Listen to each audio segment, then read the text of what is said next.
All right, everybody. Welcome to Music InSights. I appreciate you joining me again. I know normally y'all are used to seeing my wife here. I kicked her out to get my friend Devin here to join me for this episode. We're going to be going over our year-end lists. Everybody's been going over their Spotify Wraps and their Apple Music Wraps. So today we're going to be giving our top 5 best new artists. In some upcoming videos, we're also going to go over our top 5 overall albums of this year. So before Devin starts with his top 5 new artists and his honorable mentions, the criteria before people start complaining is that the artist had to have released this project during the year of 2021 or the last month of last year, just in case you may miss something. And it had to have been an artist that you had never heard an entire project from them before. So for example, I heard The Divine Feminine by Mac Miller back in 2016 or 17. Whenever it was released, it made my list for best new artist because it was new to me, literally. He had made, was it Blue Slot Park? He made Watching Movies with the Sound Off and Kids. Was it Kids? Kids. Yeah, Kids. Kids, yeah. And I had never heard those projects up until I heard The Divine Feminine for the first time. So for me, it made my best new artist list. And then from that point on, I've heard every Mac Miller project after that. So that's the only criteria. It can be any artist at any point in time. Devin's going to start off with his. All right, so I have 3 honorable mentions for new artists. The first one is Jxdn, I think is how you pronounce it. Now, it's spelled Jxdn. And his music was just really cool. It kind of put me in the mind of like what Machine Gun Kelly and the kid Laroi, like that kind of style. Like that's what they've kind of been going towards. A lot of artists right now. Is Machine Gun's rock music good? It's not bad. Because his rap is average. Is his rap music good? I think it's better than his rap music because I think it's a little bit more creative. Mm-hmm. It's very, like, our age group gets that it's very reminiscent of, like, those kind of times of just, like, it's very, like, high school. That's how I felt about Jxdn's project. Yeah, and it's that same way. And partially, it was kind of weird with Machine Gun Kelly because there was a disconnect because Machine Gun Kelly's kind of old. Yeah. Like, a little bit old to be making this kind of music, but, like, Jxdn's young, Kid Laroi's young. I think Kid Laroi's, like, 17, 18 years old. So isn't that impressive? It makes his music so much more impressive when you realize how young he is. But I think Jxdn just did, like, the best of that. I feel like he had, like, the best of that style. I think it was a really good mix. I think it was produced really well. I think it was everything sounded really high quality. Like it wasn't just like thrown together. And so I think that was really good. And I look forward to seeing him grow and like change his style. Another one is actually the Kid Laroi because I'd heard of him before, but I never really listened to him. I heard like the single with Justin Bieber. I'd heard that, and I had heard before that single. I had heard like one with Juice WRLD. I think he had made one song with Juice WRLD after he had passed, and I was like, "It's pretty good." But it wasn't until this year that I actually started listening to him and found out how young he was, and I thought that was just like really interesting. So he's another one. Doja Cat is my other one. Her music is really good. She's actually really talented, and I didn't know until this I didn't think you were going to have her on your list at all. You didn't think I was going to have her on my list? No. She surprised me because I was like, I had seen her as a personality, and I knew she made music, but I didn't know how, like, serious it was. Because, like, I had heard that she did that, like, cow song, and I was like, okay, well, I'm not going to be interested in music like that. But then this year, I was like, did she put out that album this year? Mm-hmm. Yeah. So I listened to that, and I was like, wow, she's actually, like... What's interesting about Doja Cat is that her first 2 albums, I'm not going to say that they flopped, but I'm just going to say that from my perspective, they didn't do that well. The first album was Amala, and she had a couple good songs on there, and then she had Hot Pink that came out last year. Hot Pink is the album that had the, the TikTok trend. They were doing the silhouette challenge, and like that after the beat, the song switched from that old school song, like the song that had the heavy bass. Right. That was her song that they were using for that beat and that change. was from last year. Yeah, that was when my album came out last year. Dope. But a lot of people don't remember the album like that. I think It also had Say So on it, I believe. Man, Say So I didn't even know that she had all this music until you just said that. That's she had a couple mixtapes too. I think one of her mixtapes is called Per. Sounds about right. Fitting. And but I remember her from songs like No Police. It's a really good song. I like that one a lot. And So High. Those are two songs I remember from her mixtape days that were really good. But I'll say I give her a lot of credit because she came back after those first two albums that didn't do that well. But thanks to social media and just trends and virality, as soon as Say So popped off, she and her label got into the studio and got to writing, and they made. I'll give her credit, like hit after hit after hit on that album. It's consistently. Sometimes that's what good people. songs. Sometimes that's what people need. Is like they need to find their crowd, and if you don't have that, if you don't find your like niche or your crowd on the internet, then like you're not going to be heard of. Yeah. And I feel like that's kind of how it was with the first two, because I didn't even know she really made that much music until this year. And so she has a pretty deep catalog. You know, not I think now she's 3 albums deep and at least 2 mixtapes deep. And I'll also give her credit that she did better than a lot of artists nowadays. She did the I'm a Cow song, which it was just a parody song. Granted, she did have some pretty, witty bars about, beef and being vegan and stuff like that on the song. So it was cute, but she knew that it was going to get a lot of attention. She's an attractive woman. She knew that it was going to get a lot of attention because it's just a stupid song. It's just her standing in front of a green screen with pixelated cows and French fries and stuff. She had French fries in her nose and stuff. But the point being that she did that to get attention. That was the only thing, just to get attention. She knew it was going to be a stupid song, but she knew she had good quality songs out there besides that. Like Go to Town, No Police, So High. Yeah. So when people finally figured out who she is, some people are just going to dislike it. Oh, this is dumb. The new music now is terrible. Some people are like, oh, this is kind of cool. What else does she do? They're gonna search her and like, oh, she actually has good quality music. So to that point, let me ask you this: do you think that's a tactic that's like used a lot, or like it's a good idea to use to just kind of like, I'm gonna put out something like wild that's gonna get a lot of attention, and then when people look me up, then they're gonna realize, oh, he's also actually really good. Because think about an artist like Joji, like that's another example. Like he was doing all that weird stuff beforehand. He got all this attention, and then he made like all this serious music, and everybody went, "Oh wow!" So like he's like a multi-dimensional. So with social media, do you think that that's like a tactic that like works really well? Sadly, I'll say yes, because of the generation that we're in with social media. You're connected to a lot of people at once. The only thing I'll say is that if you're going to do these different things, hop on trends and challenges, you need to have music that's already made and already accessible. So that way when I do get your attention, because if you just hopping on trends, you're going to do like the trend and you're just going to fade away. When I think about trends, I think about there's an episode of Ed, Edd n Eddy. And I don't know, you remember the show? Yeah. There's an episode where all the kids are wearing all kinds of different like hats with helicopters on them. Helicopter propellers, and then the Eds go out and they try to find those same hats, and then they come back to the cul-de-sac, and now they stop wearing those hats. Oh, by the time they come back with the hats, they all had something else. They had like shoes that were like pillows. I do remember that. And then they went to go get the shoes that were pillows, and then they came back and they were all wearing suspenders. So like if you keep trying to hop on the trends, you're always going to be behind. But the trends, if you do it at the right time, it can get you attention. And even with hers, being a cow wasn't a trend, but it was just something to like. To grab people's attention, but like you said, she had a catalog beforehand, so you think that's the important part. If you don't have anything, or if you only have 1 or 2 songs, it's not going to matter. I'm going to lose interest very quickly unless you're like the next Adele or next SZA or Beyonce or the next Giveon, and you have 1 or 2 hits like that. People are just going to lose interest because they're not going to care. It was a cute video at the time. Now we're going to move on. Even with the cow thing, it got her a lot of new fans. But even myself, I was like, okay, that's cool. I heard a couple of her things here and there. I could tell, okay, you really can rap and you can make really catchy songs. But I lost interest until I heard Hot Pink, and that was still kind of okay. But I knew that she had talent. It just was going to take a time for her to have a really good album, breakthrough album. Social media is like the new radio. Yeah. Now, like you hear like their most popular thing or whatever gets the most attention, and then you're like, okay, let me go find this person, and then you discover all these other things. So yeah, that's a good point.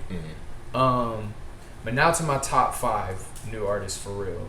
So number 5 is gonna be Tinashe, and now I feel like a lot of people are gonna be hating the comments because I'm so late to the party. She has like 5 albums and like 5 mixtapes. I'm really late to the party. But your whole thing about Mac Miller made me feel better about it, so I feel like it's a little bit better now. But Tinashe, she put out that album 333 this year, and it was like, it's so good. She's really good. Her production style is really good. I think a lot of times when you have she produces a lot herself too.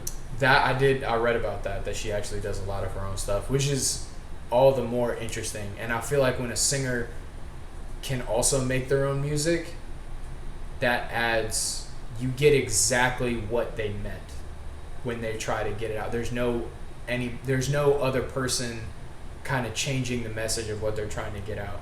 Like, I kind of compared it to when I listen to audiobooks, and when I like the ones the best when it's the author reading it, because you know exactly what all the voices were supposed to sound like, you know exactly how things were supposed to be said. And I think it's the same way when somebody can produce their own stuff. You get exactly what they meant for each piece of that song that they make, or the album that they make. What's something that stood out about her voice or her style? The thing that stood out to me the most, I think, was her music in and of itself. Like, not just the production style, but just the music in and of itself. I feel like with R&B, and I feel like especially with like female R&B, it gets to a point where it's like a lot of it sounds the same, but her style is very unique. Yeah. You know, not just her voice, but also in her, like, the way the music sounds, the way that she sings, what she says, how she says things. Because a lot of artists touch on around the same things, but it's if you have that unique way to explain it, that unique way to express it, and the way that she expressed it stood out to me more than a lot of other people, you know? Like, Her is a really good example. Super talented. I love the music, but I can't get into it because it feels... generic is a little disrespectful, but along those lines of like eventually you can get it somewhere else. Yeah, I'm like, I can listen to anybody, but I feel like with Tinashe, I'm like, okay, I can only get this specific thing from her. Yeah. And so that's why she was number 5 for me. I will say for Tinashe, something that she does, there's another, I suppose her music would be considered alternative music. I'm very murky on what specifically alternative music is, but I'll say Banks is kind of indie R&B, like dark R&B-ish vibes. But Banks and Tinashe do a really good job of using their vocals to make the background instrumentals rather than using a piano or keyboard or just drums. Tinashe will sample her own voice like 4 or 5 times and using it as an instrument. Yeah, and distort it and then layer it on top. Like James Blake does that really well too. I love when artists do stuff like that because it's something that only they can do, and it's something like you can take it from I hear this in my head and I want to put this on a track.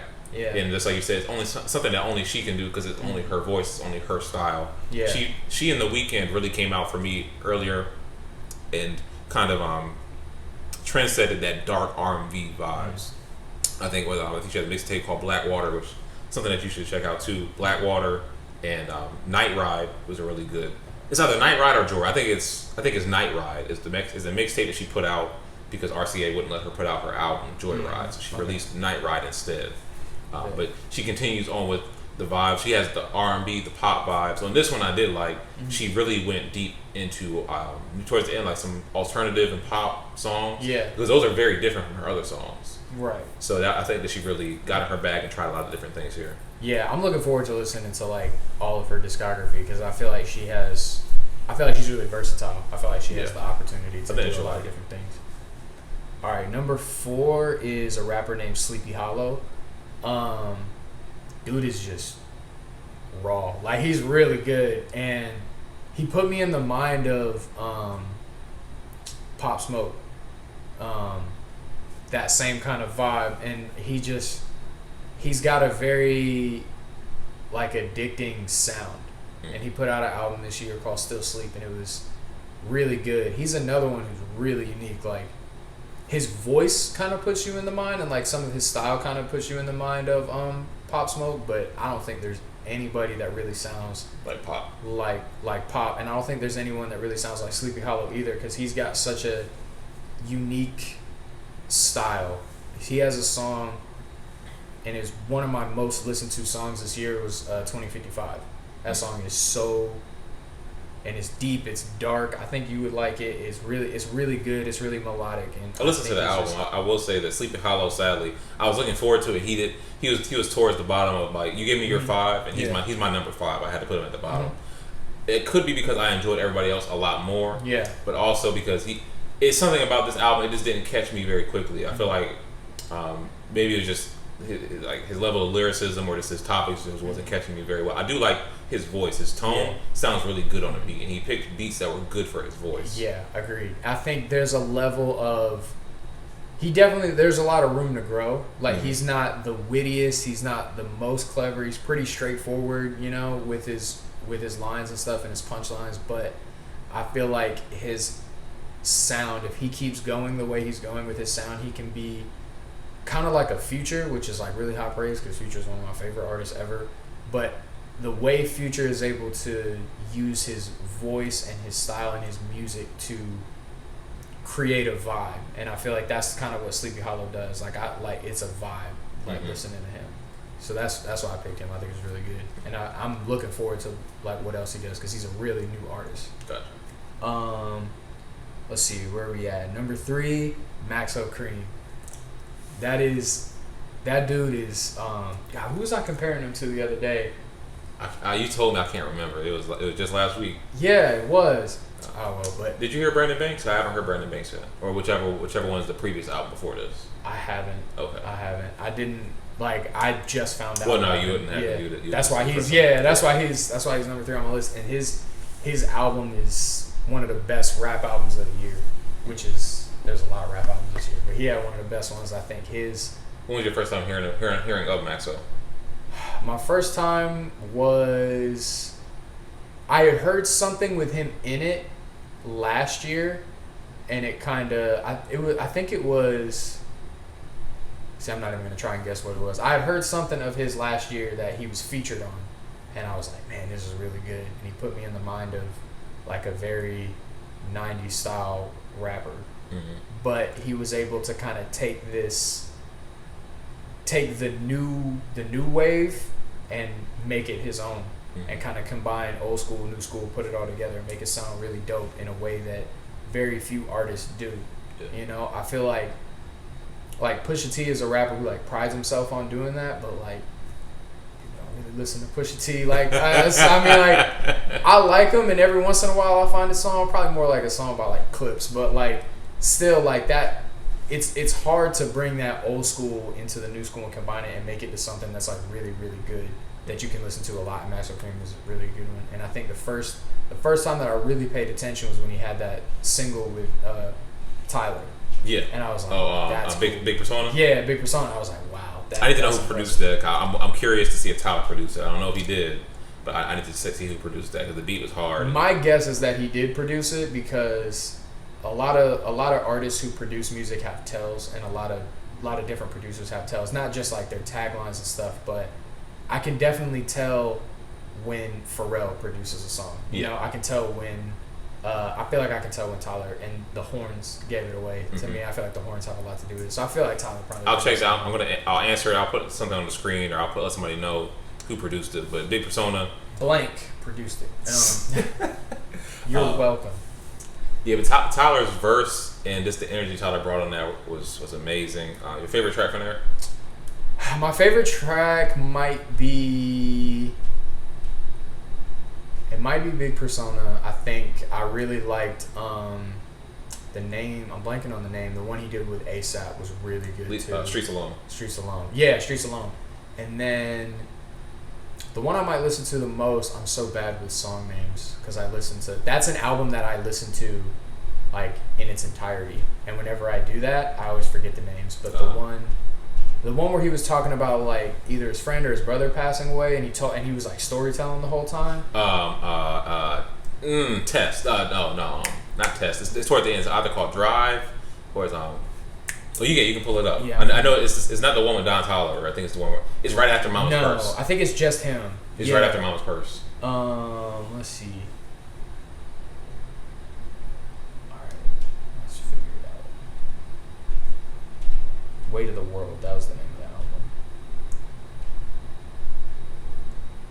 It might have been Trips. Trips. I think Trips. Yeah, yeah, I think Trips was that one. Yeah. I think that might be that might be the best one. His ability to talk and to tell stories and to like the way he does everything is just so Killer Mike. That's who it was. That's what. Yeah. Maxo Kream to me sounds like Killer Mike Killer Mike from reincarnated. Houston, It's like it's so crazy. That's right, because we was talking about RTJ. That's right. That's why. Yeah. I think he's really cool, and I think he's about to he's really about to. He's been around for a really long time, and he's stayed relevant for a really long time. But I think this album really showed what he's really capable of, and I think he's about to take it to the next level. I think between now and the next album, he has some good features along the way, and the next album has a good hit single. I think he can really shoot up. Yeah. My first time hearing him was on Revenge of the Dreamers 3. Well, I think it was Oh Wow. Mm-hmm. I think he came in at the very end. I guess his part would be the swerve, because it said that's the title of the song. Yeah. But Cole and Jid went first, and then I can't remember who else was on the song. But then the beat switched, and he had the ending. Oh my God, bro. That verse was amazing. And then I caught my interest there. I heard him on Falarin 2 this year. I think it's Down South with Wale, Maxo, and I think it's Yellow Breezy. I think, but I'm glad that you reminded me to listen to this album. He didn't make my top 5 best new artists. He did make my top 5 overall albums of the whole year, though. I heard it's very rare I can listen to an album and form an opinion on the whole project. Usually, sonically, I can listen to it one time and say, okay, this is trash. Or, I like this, let me listen to it. You'll know whether you like it or not off the first listen, Yeah. but it takes a few before you really get into it. Exactly. And on this one, it's a very rare occasion. I was like, this is an amazing album. And he talks about a lot. And I enjoyed that he was able to give, the bops, the club songs that you could just ride around and listen to. Yeah. About, him being in the streets and things like that. Or even on the first song, Encryption. Talking about his brother committing suicide. Talking about his mother, his grandmother getting sick with pneumonia or COVID.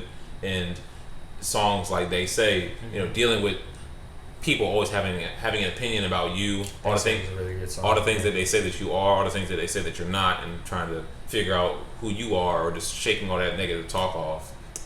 They turning 12 like 11:59. That joint was hard. That's a good line. That's such a good line. So like he had constant hits, and even if he's talking about something very deep and introspective, I was still able to have a good nod. Like, man, I forget that you're actually talking about something super personal to you. Yeah. My favorite song was Mama's Purse. I was riding to go pick up my little sister this past week, and on the way there I got to Mama's Purse, and my first time hearing it on my speakers in my car, and I listened to that song at least 10 times in a row. That's like every single time. I love the interpolation from 3 6 Mafia. Yeah. And I don't know why it hit me on that song of, you never really know what other people's lives are like until you live their lives. And I something that it's a common saying, everybody understands that, but the way that he was able to explain it, it was like an aha or a light bulb moment. Even the part where he's talking about his uncle and aunt being a pimp and a prostitute. Oh, yeah. And while that seems like something terrible, but to them that's an honest day's of work. It just makes sense. And that's wild to think about, but for some people, that's when you grow up in a certain environment and that's all you see. You don't see anything different. It does seem like normal. I know electricians. I know plumbers. I know people that do all kinds of lines of work because I've seen that so much. But when you're surrounded by those things, it becomes normalized to you. So I was just like, I don't know why for him, maybe he just said it in a particular way that finally resonated with me. Like, man, you may think, I think the line where he said, I have love for jackers and robbers because that used to be my mama. Yep. When his mom would work at like Macy's or whatever, or his aunt, and they would steal clothes and chain and cut the tags off and things like that because his mom wanted them to go to school and not look poor. Yeah. And even though we weren't poor, make that clear before my mom watched this video, she'll be highly upset if I ever say that we were poor. We weren't poor. But I remember times when we didn't have that much money. Yeah. And my mom, no matter how much money we did or did not have, she never wanted us to feel like we were without. She never wanted us to feel like we were lacking in anything. Yeah. So I understand that people go about that by many different means, and regardless of what you're surrounded by, it doesn't make it good. Yeah. But I finally clicked in my head, like, you know what? They're doing what they think is okay or it's normal to them. Like everybody does this when you're in this environment to survive. That's just life to them. Yeah, it's just normal life. And the way that he was able to tell that story in there, it was like very heart touching. I didn't cry anything. I was just like, dang, like but this really is real. It made me think. I was like, man, that's crazy. I think his delivery has a lot to do with it because I was kind of similar. I saw that the album dropped and I was doing like my weekly or my bi-weekly grocery shopping, and I put an earbud in and I was just like listening to it while I was walking around the store, and I was like, I was able to vibe to everything, and I think his delivery has a lot to do with it. He switched flows on every single song. And just his way of like like, you know what I mean? Like a Big Persona, that was a prime example. Like Green or Knots, who you know who do it better. Like all of that. Like Green or Knots had a stupid flow to it. That whole vibe was really cool. And then about halfway through the album, I was like, I gotta go home and do nothing and listen to this, so I can get the full. Because I could tell, I'm like, there's so much more I'm missing, you know.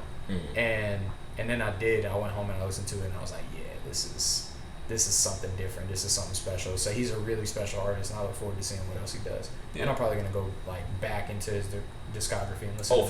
For sure. I think he has 2 more albums. I think an album before this and a mixtape before this. One of the 2 or 2 albums. Yeah. But I've heard really, there's nothing but good things about him. But his ability to give me more about him, the things that he goes through, and just the album title, Weight of the World. Yeah. Like, I really got that feel.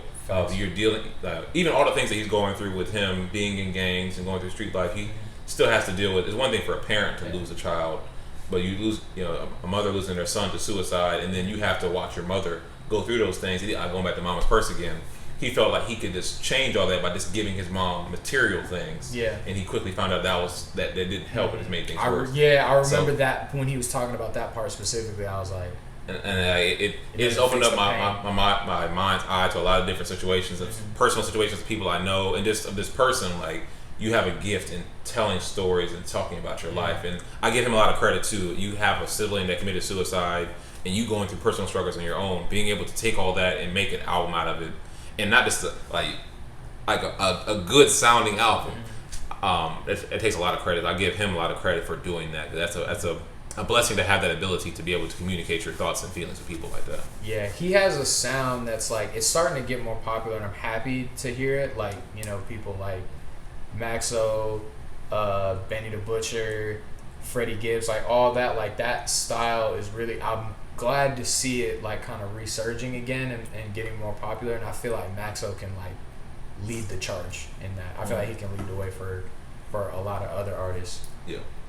All right. Number 2 is Yebba, and I feel like that is pretty self-explanatory. Like, if you listen to that album, Dawn, like, it just blew me away. Like, there are certain artists that I'm like, okay, this is a once-in-a-lifetime artist. There's never going to be an artist like this. 2 of those were Alicia Keys and Adele. And Yebba is like putting those 2 together, and I was like, man, I didn't think anybody else could put me in the mind of those 2. Yeah. And she managed to do that. She's so impressive and so unique, and she's gonna take over. Like, I'm calling it. She's gonna take over for sure. I loved her. Shout out Drake for putting her on. Like, I was just about to say, I loved her song on Drake's album. I didn't love a lot of the other album. I did love that song, and I appreciate him for giving. He's always done a consistent job with giving lesser known artists the spotlight on his stuff. Yeah, you don't really have to do that. He gave Kendrick the interlude on Take Care. Kendrick killed that. He gave Giveon the chorus on Chicago Freestyle. Yep. He's always giving plugs to other artists, even just posting their projects on his album. With Skepta, I mean, I had heard Konnichiwa prior to More Life, but but having gigs, Skepta on there, unless you're an actual fan of grime music, you're not really gonna know who they are. But he gave them verses. I mean, he gave Skepta his own interlude. Yeah. On one of the biggest projects for that year. So I give him credit because he's consistent with that. People talk a lot of trash about him, picking up off of other people's waves and everything. Just to be real about it, Yebba has no wave. I had no idea that she existed. Oh yeah. Other than she was on Ed Sheeran, had like an EP or whatever, collaborate 9 or something.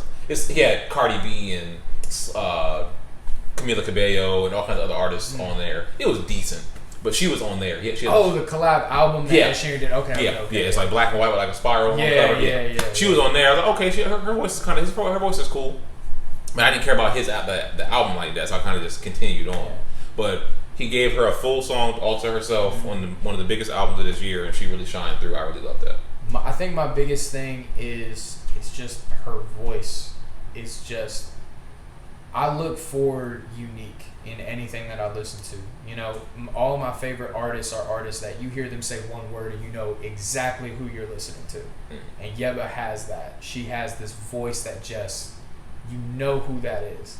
And it's just so beautiful. And there's such an old soul in her music. There's a very like old style.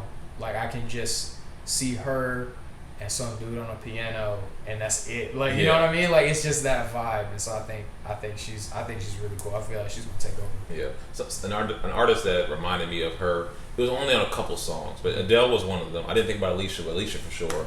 Yeah. There's a couple songs I have to go on the track list to check, but I got some Erykah Badu vibes only because I can imagine Erykah listening to the album and giving her the thumbs up of approval. Yeah. But certain ways that she would slide her voice, certain runs that she would hit.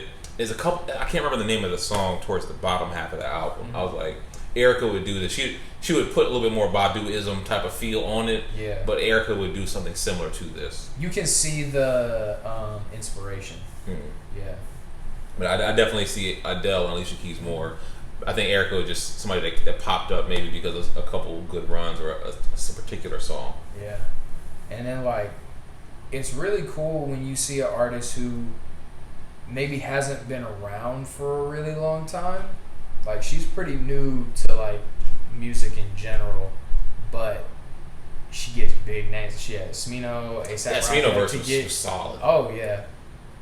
And I think that's really a good sign. Yeah. Of her future is so bright in my opinion. I think sure. She's gonna take over.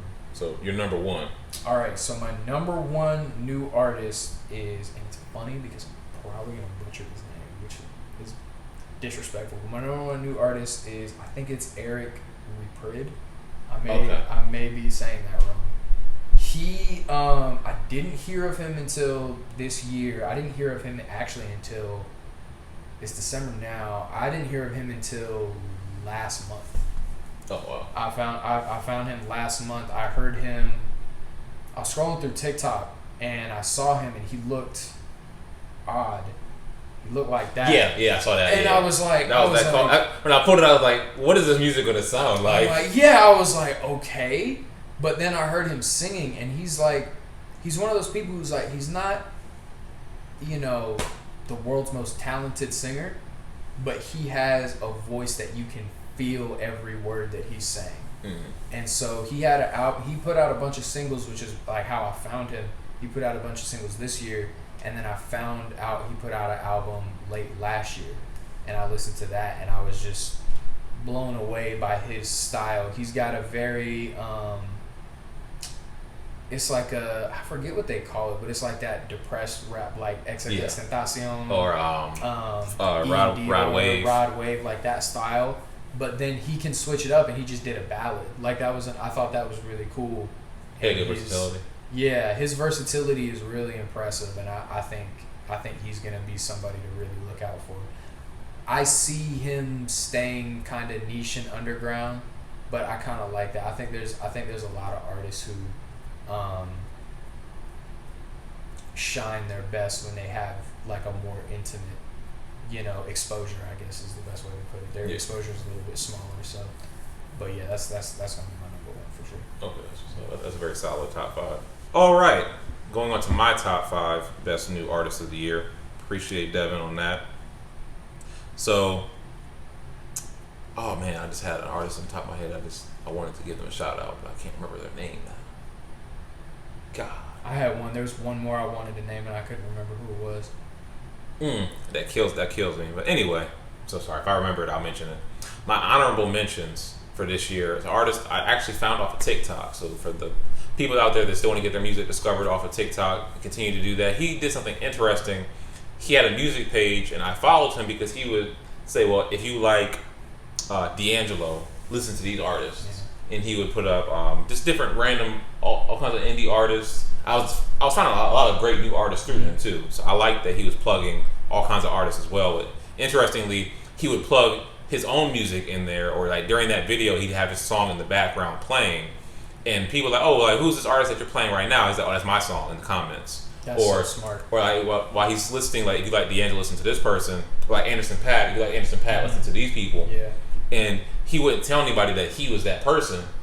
So like you finally look up all the artists and you don't realize that it's actually his music. Yeah. And then I'm like, okay, that's he was plugging himself and you didn't even realize. Yeah. Yeah. So I love that. It was really good marketing. As an artist, it's not good enough that you have a great voice. It's not good enough that your music is good.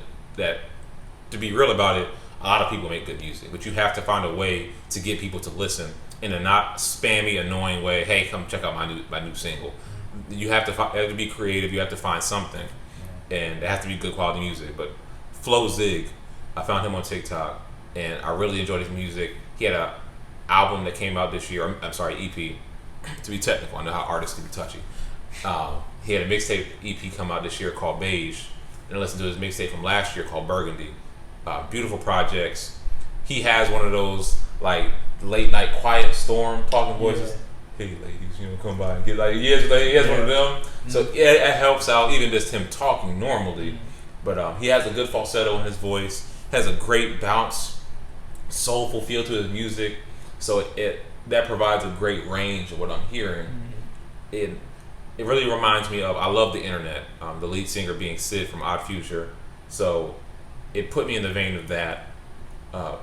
And I can tell that he likes D'Angelo as well. And I love that vein of music. The soul, neo soul, same thing really. Funk, R&B. So he really encapsulated a lot of that. He made it very modern. I really enjoyed what he did with his project, Beige. Probably the favorite song I have off of there would be Mutual. The other honorable mention I have is Mariah the Scientist. I've heard of Mariah a lot. Every time I would look her up, I never saw any full projects from her. So maybe they just weren't on streaming services. But RyRy World by Mariah the Scientist. She came out the gate with a great song. I think it was her and Young Thug. But I really enjoyed her voice. Really enjoyed her songwriting as well. And my number 6, this is a really difficult year for me because from 6 to number 1, from this artist up into my top 5, they were all really good and they were all about even. So except for number 1 and 2. Number 1 and number 2 are head and shoulders above everybody else. Okay. But all these other artists were very close. You could like exchange them in any order. 3, 4, or 5, and all my honorable mentions could all be exchanged. But 1 and 2 was solidified. But my last honorable mention was Cleo Sol for Mother. She has an amazing voice. I could listen to her just tell stories at night. I could lay down in bed and have her read, Good Night Moon or something like that, and it would be super relaxing. It's called Mother. On the front of the album, she's holding a baby. I'm assuming she's a new mother. I feel like I'm safe on that assumption. And see, that's how you get canceled. Probably. So this will be the video. All 67 of my subscribers are gonna cancel me. It's over. But yeah, man, she had a beautiful voice, and her songwriting is just beautiful. Just reading the lyrics, songs talking to her newborn child, songs talking to God, thanking and just pleading and just giving God so much praise and adulation just for giving her a child. Yeah. Baby can't even look at her straight yet, and she's just so happy to be a mother. And it's just beautiful. It made me think about. I looked at the album and I think about my own mom, and I want to give her a call. Like, okay, hey man, I appreciate you. She ain't said nothing to me in about a week. Ain't say nothing. I just like, hey man, I love you. I appreciate you. I haven't heard from my mom in a while either. Oh my god! Ouch! It was coming eventually. I knew I should have skipped it. I knew it. I knew I should have just got off the top. And this choke. I was sitting there counting. I'm like, okay, he said mom 3 times in this video. That was enough. It's like I'm gonna give him like 2 more, and then I'm gonna make a joke about it. It's like Beetlejuice. After I say it the 3rd time, you gotta say something. Time, like, all right. Yep. My turn. Skipping Cleo Sol, going to the sadder music now. Yeah.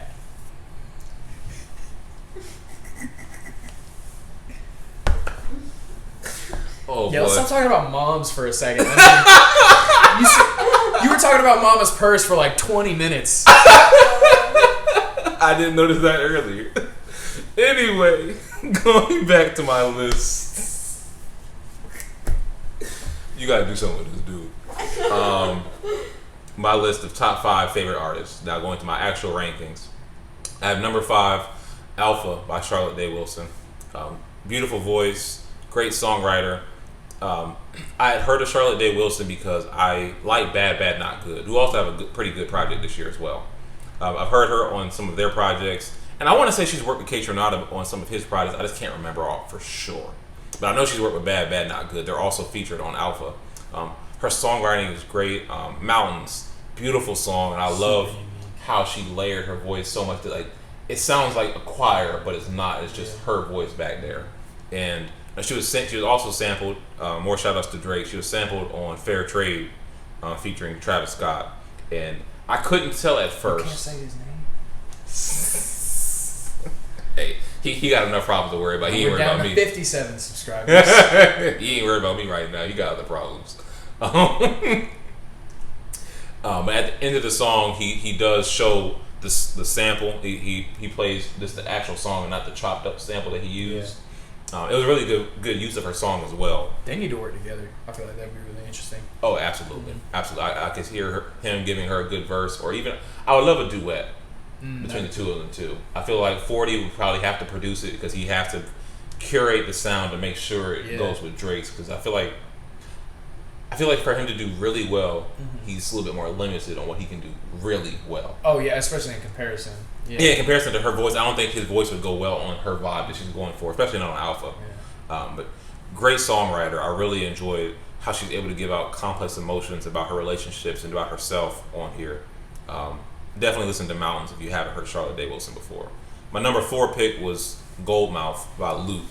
He signed to Dreamville. This is the first project I've heard by Lute. I think the first time I ever heard of Lute was on Revenge of the Dreamers 2. I think it was either Omen or Lute on that song. I think Cage Bird, but I know I've heard Lute on that project for the first time. He came out again on Revenge of the Dreamers 3 with what's the opening song? Under the Sun. Under the Sun. Yeah, he that was an amazing verse by him. It made it. I like his voice. Yeah, I like even if he wasn't as good as he was, I'd still like listening to him just because his voice alone is like, I like your style. Yeah. And it's something I loved his voice on there, and I really enjoyed. I feel like I could go hoop tonight and I'd meet him. Like he just seems like a regular everyday person, and seems very down to earth. He seems like he's just like me, but he just happens to make music about his life. So that's always refreshing to have somebody like that.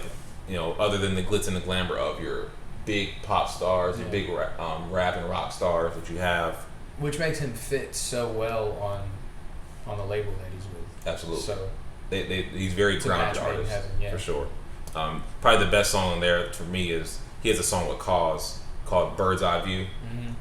Really, really good song. That one definitely got me in my feels. My number 3 pick was Joyce Wrice for Overgrown. Really enjoyed Joyce's voice on here. She shined really well with her features. She had Freddie Gibbs on here, and I was worried. Not worried, I was just curious how that was going to fit. Freddie had a great feature on there. She brought the tempo up a little bit more. Really nice song that I could ride around to listen to with my wife. And she has a track on there with Masego and Van Jess. And I really enjoyed her versatility on here. The different styles of R&B that she was trying, and soul. And from there, those 3, Joyce, Lute, and Charlotte, those are the 3, 4, and 5 I knew that they weren't quite as good as these top 2. Okay. Now, how did you feel about those 3? I know we traded off our top 5 lists. I think those were really good picks. I think they're all so unique.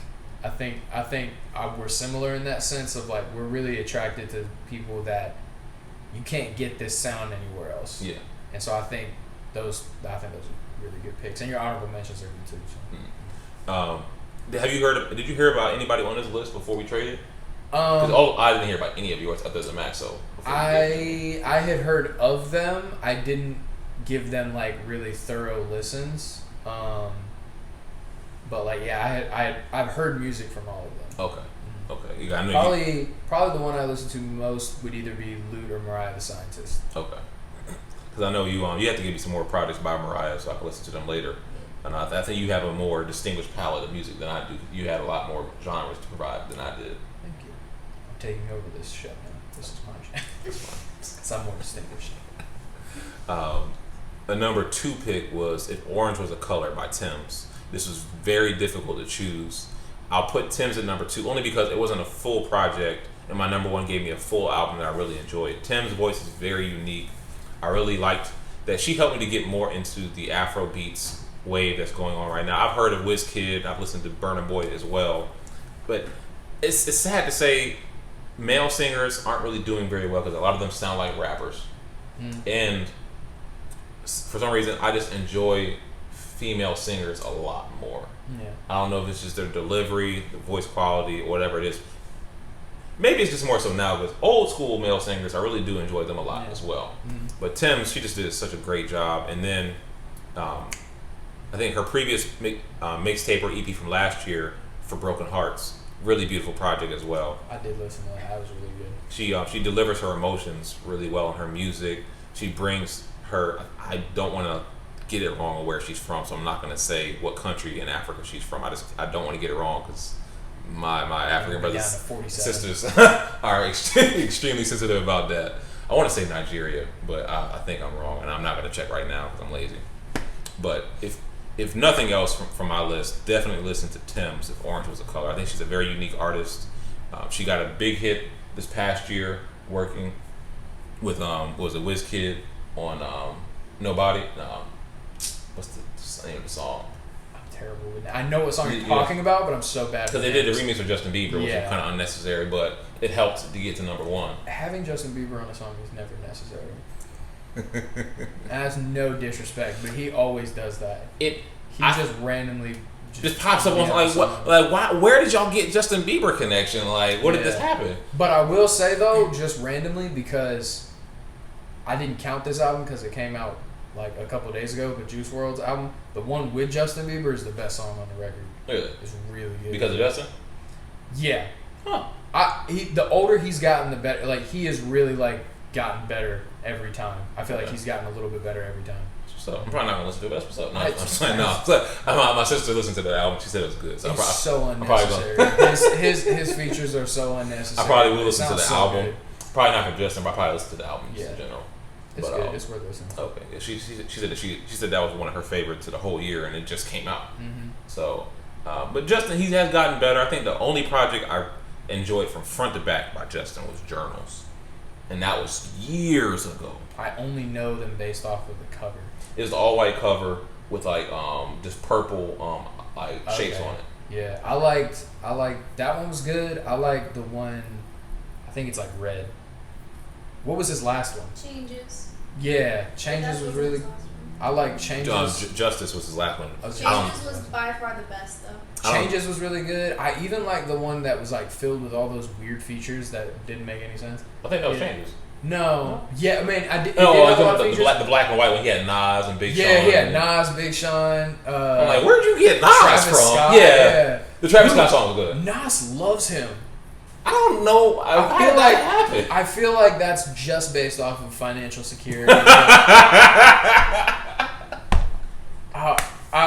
That's got to be like, that's like Snoop Dogg getting into wine. It's just like, I can't go wrong. I'm not gonna not make money off of this thing.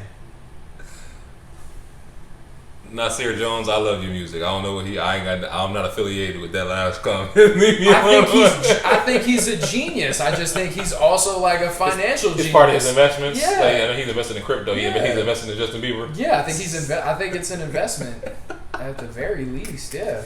No, man, it's a business play. You stupid. You think Will Smith really likes his son's music that much? I know his music better than his daddy's music recently. I like his music. I don't think Will listens to it on a regular basis. Man, Sire was good. It was amazing. I love his music.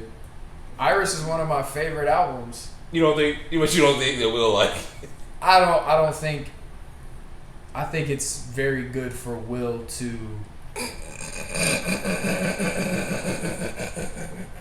You You know what I mean? Like I don't think he dislikes it. I just think he's like, It's not his vibe. it's gonna keep me relevant, make me more money. Did you like the remix to Icon when his dad hopped on? That was pretty good. I'm not gonna lie, that was pretty good. Hey, okay, there you go. I'm glad you. I thought that was pretty give good. Will that. Oh yeah, I think he's. What about the track he had with Logic? With that Will Smith had with Logic? Yeah.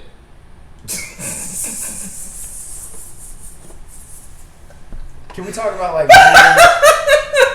anything else that Logic has ever made in the history of everything? We can talk about Icy. I don't want to talk about. Yeah, that joint was wild, bro. Hey, don't be afraid to be different, though. Don't be afraid of that. Don't be afraid. My number one pick for top 5 new artists of the year was I apologize if I say your name incorrectly. Sinéad Harnett with "Ready Is Always Too Late." She has an amazing voice, like voice quality up there with not the range, but quality of her voice up there with Ariana. For me, it's one of like the fresh, newer young singers. Amazing voice. Loves her songwriting on here. She is young, isn't she? She's like really young. Sinéad, I don't know her age. I know on the cover they made her look like she's like one of the throwback like album covers, like something my grandma would have. But I don't know. I have to check how young she is. If she's young, I'd be surprised. If I'm thinking of the right person, she's actually younger than a lot of people realize. I could be thinking of the wrong person. I have to check then because she sounds like she's like 75. Like, oh my bad. That sounds a lot better. She had great features on here as well. She outshined her features, in my opinion, and that's something I listen for. When artists have a lot of features, sometimes they get saved by their features. Or like Kanye on Donda. Kanye did very well on his verses and on his parts. Just that he could not keep up with Fabio Foreign, and he couldn't keep up with The Weeknd. For sure. He just got outshined on here. She set the stage for them, and they were just kind of the side. They just kind of helped with.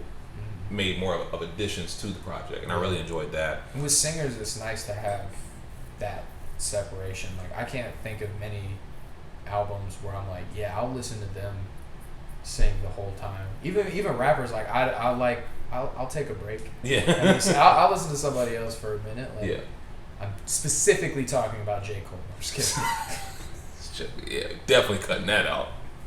Will not tolerate that slander today on this podcast. It's not good, but like if if there were 30 seconds where he wasn't rapping, I wouldn't have been upset.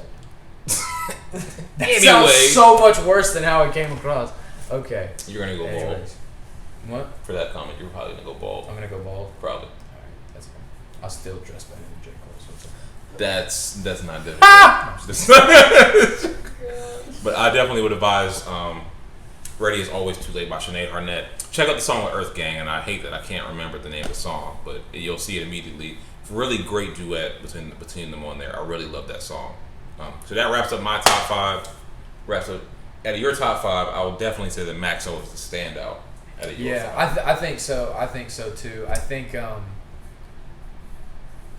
I would have put him higher, but there was an attachment that I felt with the first 2 artists that was like really nice.